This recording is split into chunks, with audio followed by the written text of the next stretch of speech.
The rain fell without stopping. It was a cold August night, the kind that makes you want to curl up with a blanket and a warm cup of tea. But I was outside, walking. My shoes were soaked, and my thin jacket clung to my skin, doing little to stop the chill. Each drop of rain felt like a tiny, cold needle pricking my face. I clutched the bag of warm soup tightly, its heat a small, fading comfort against the harshness of the night. You had called earlier. You said you were sick. You said you were in the hospital. Your voice sounded weak, and my heart had twisted with worry. So I ran out into the storm, forgetting my umbrella, forgetting everything but you. The hospital corridor was long and quiet. The air smelled of antiseptic and something faintly floral, a strange mix that always made me feel uneasy. My footsteps echoed softly on the polished floor, a lonely sound in the late hour. The fluorescent lights overhead hummed a monotonous tune, casting a sterile white glow on everything. It was a world away from the dark, chaotic rain outside. Here, everything was calm and orderly. I felt like an intruder, a rain-drenched ghost wandering through a place of quiet suffering and healing. I quickened my pace, my anxiety growing with each step toward your room, eager to see you, to make sure you were okay. As I approached room 204, I slowed down. A soft light spilled from the slightly ajar door, along with the low murmur of voices. I felt a small sense of relief. You weren't alone. Maybe a nurse was checking on you. I pushed the door open gently, a smile ready on my lips, the soup held out like an offering. I was ready to scold you playfully for not taking better care of yourself, for making me worry so much. The scene inside, however, wasn't what I had imagined. It wasn't anything I could have ever prepared myself for. My smile froze, and the world seemed to tilt on its axis.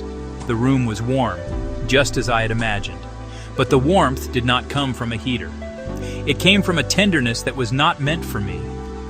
You were sitting on the edge of the bed, perfectly healthy, peeling an apple for a girl lying there. Your head was bowed in concentration, your hands moving with a gentle, practiced care I knew so well. The girl watched you, her eyes soft and full of affection. The air between you was thick with an intimacy that felt ancient and unbreakable.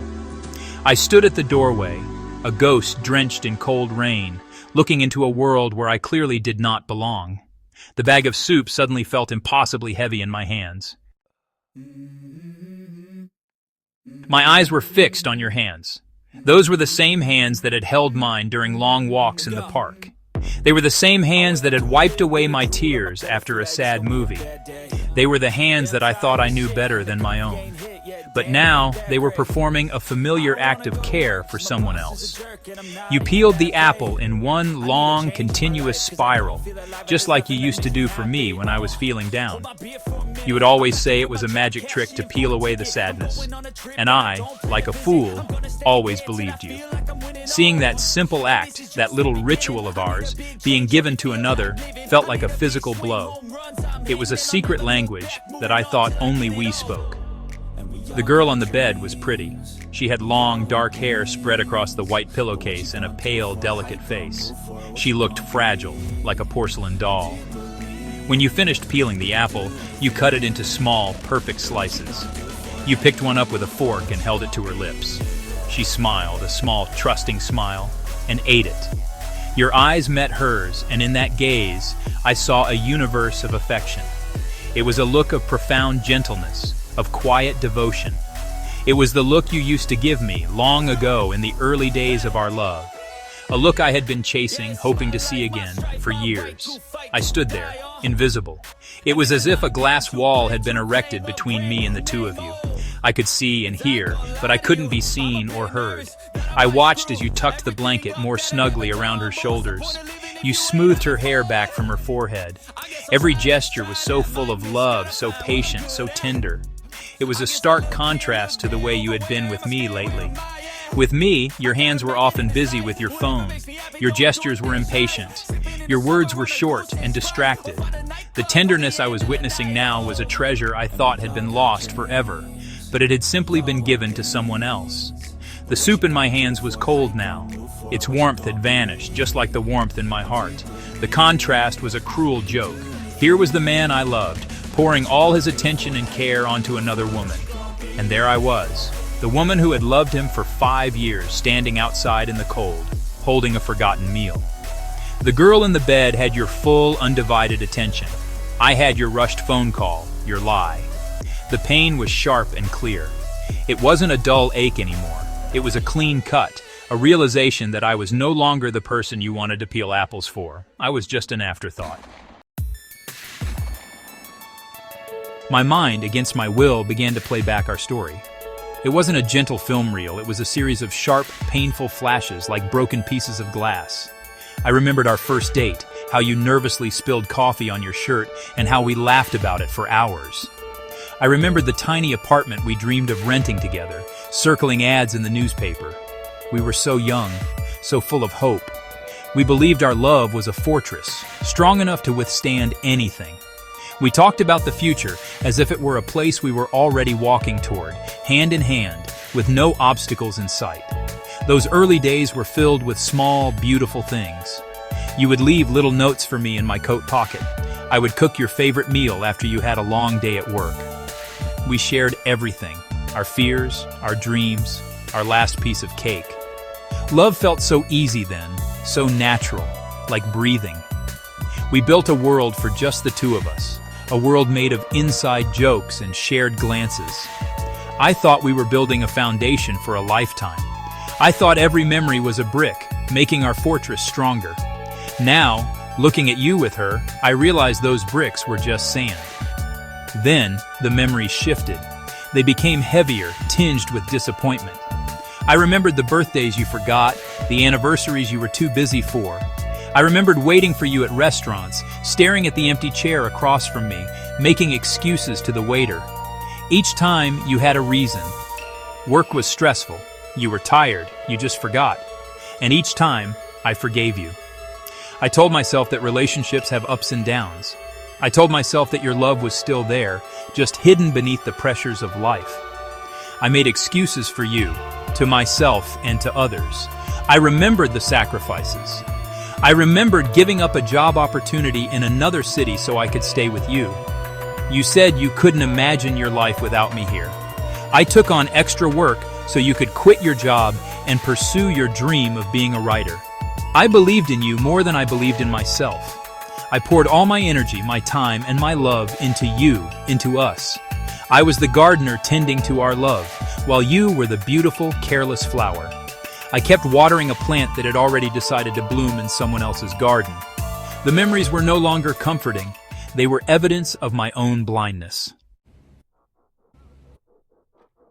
5 years. It's a long time. It's long enough to finish university, to see a small tree grow tall, to build a life. For 5 years, I had been building my life around you. My plans always started with we. Our future was a story I had written in my head, full of details you had long forgotten. I remembered you promising me a trip to the beach next summer. 4 summers had passed since then.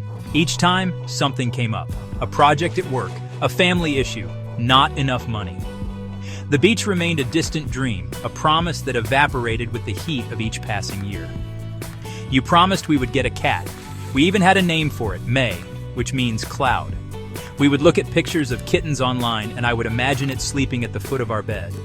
But the right time never came. Our apartment was too small. We were too busy. Maybe next year, you would say. The word next year became your favorite refrain, a gentle way of pushing our future further and further away. I waited patiently for all those next years, believing that one day they would finally arrive. I was so good at waiting. I had made a career out of it. The biggest promise of all was the one you never said out loud, but was always there, hanging in the air between us. The promise of a forever. It was in the way you introduced me to your parents. It was in the way we talked about what our children would look like.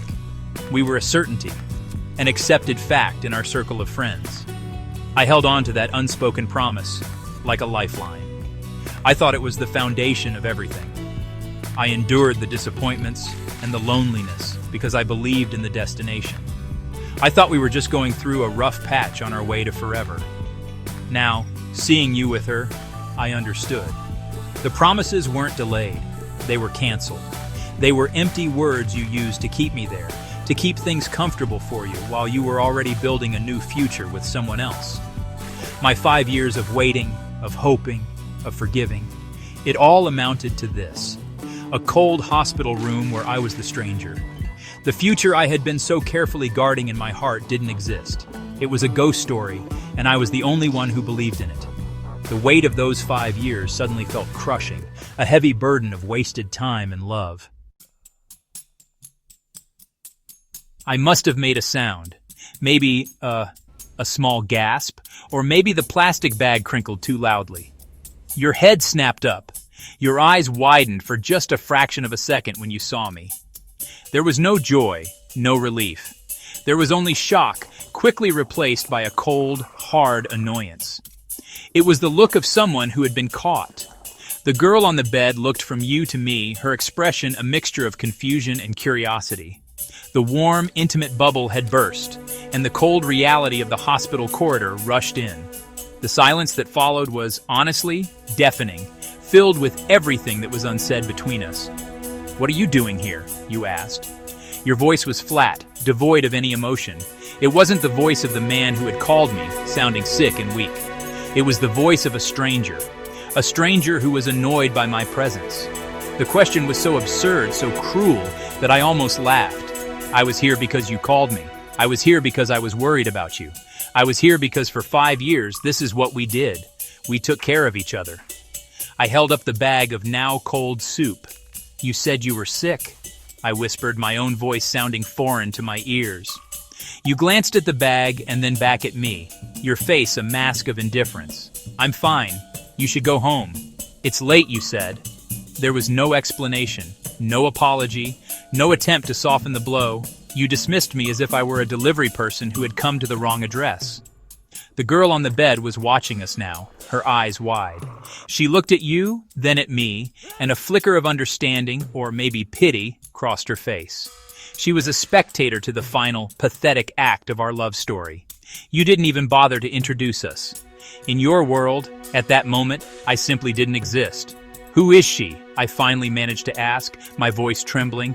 I needed to hear it. I needed you to say the words. I looked at you, pleading with my eyes for some honesty, for some shred of the man I used to know. You sighed, a heavy, impatient sound. You ran a hand through your hair, a gesture of frustration I knew all too well. "It's not what you think," you said, the oldest, most tired lie in the book. But your eyes didn't meet mine. They kept darting back to the girl in the bed as if to reassure her.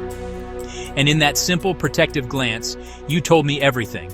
It was exactly what I thought. I was the past, and she was your present.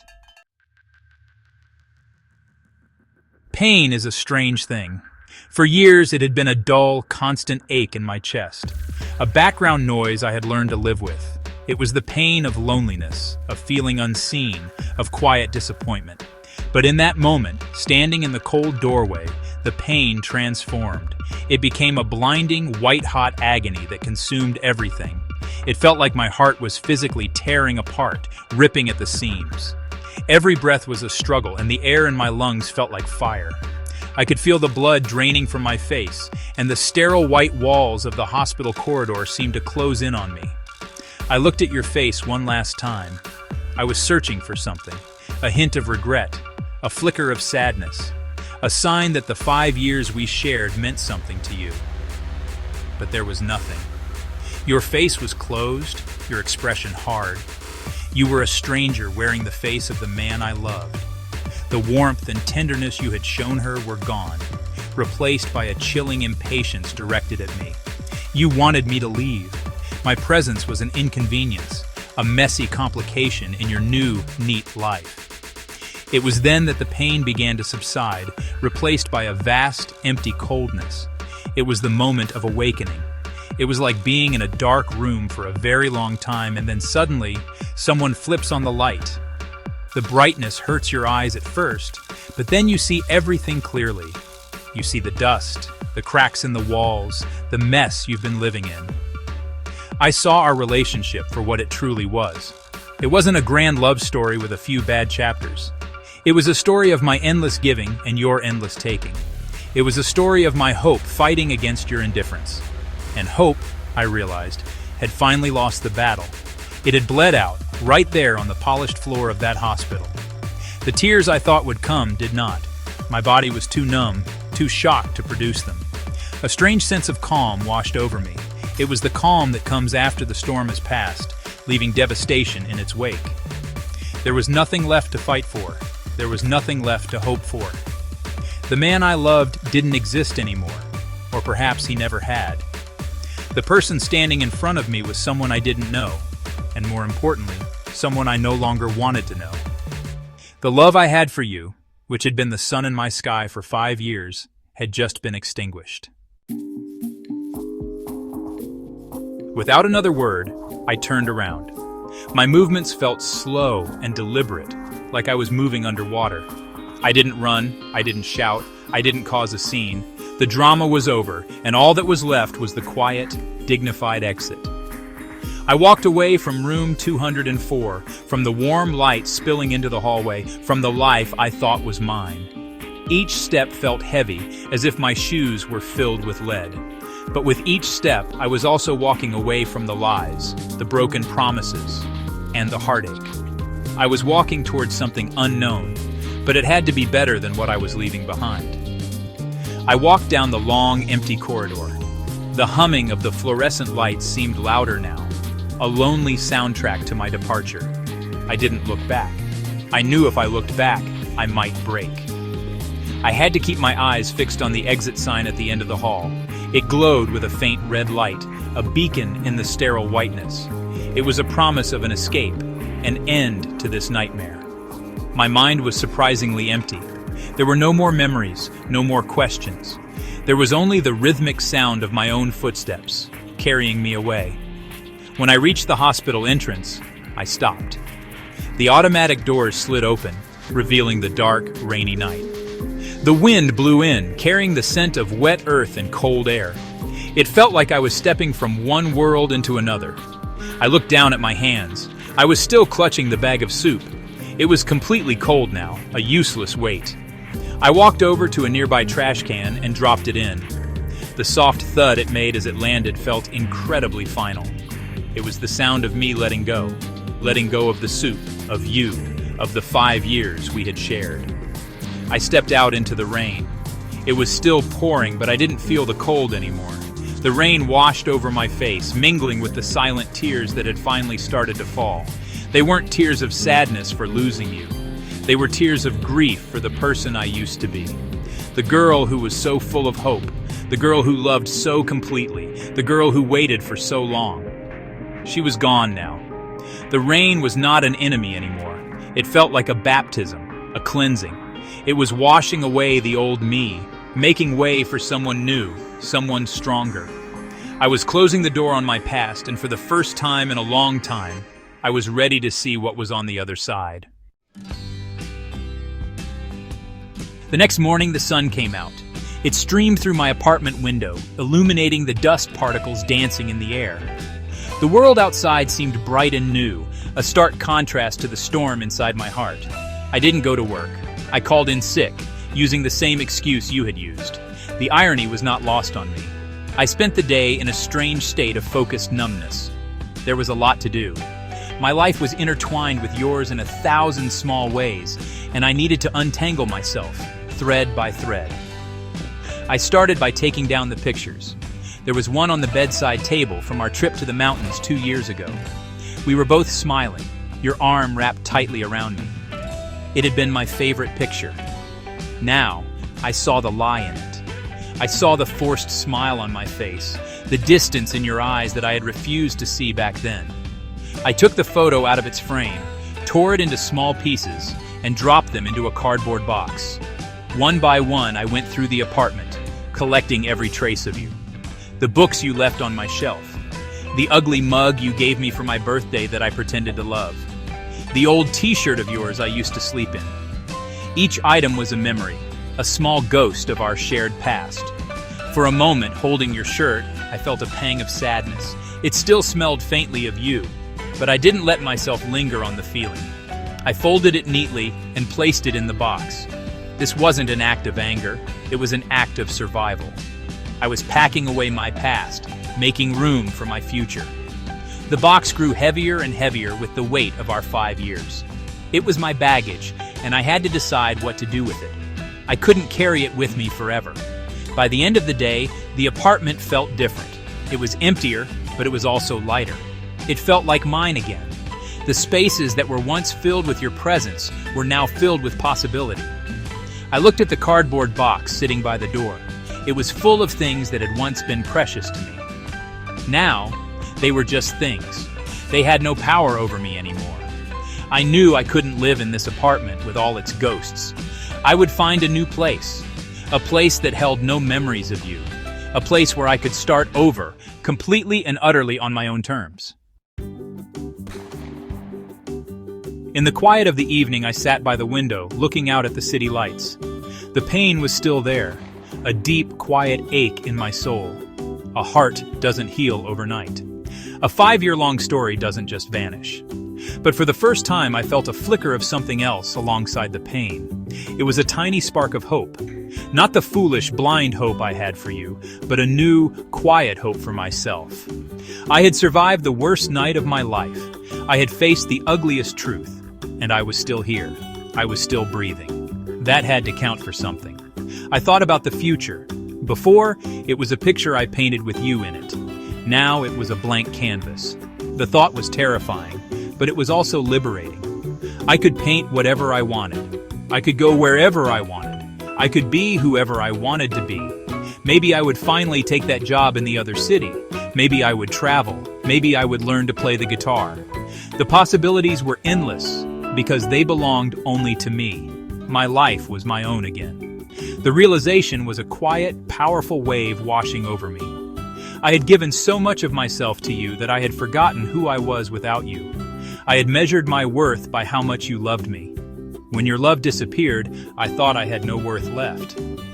But that was a lie. My value doesn't come from you. It doesn't come from being someone's girlfriend or partner. It comes from within. It comes from my kindness, my strength, my resilience. It comes from the fact that I am a person who loved deeply and honestly, even if that love was not returned. The heartbreak did not diminish me. In a strange way, it was beginning to define me in a new, stronger light. The road ahead would be difficult. There would be lonely nights and days filled with sadness. Healing is a long and winding journey, but I was ready. I had lost my love, but I had found myself. And that was a trade I was beginning to understand was worth making.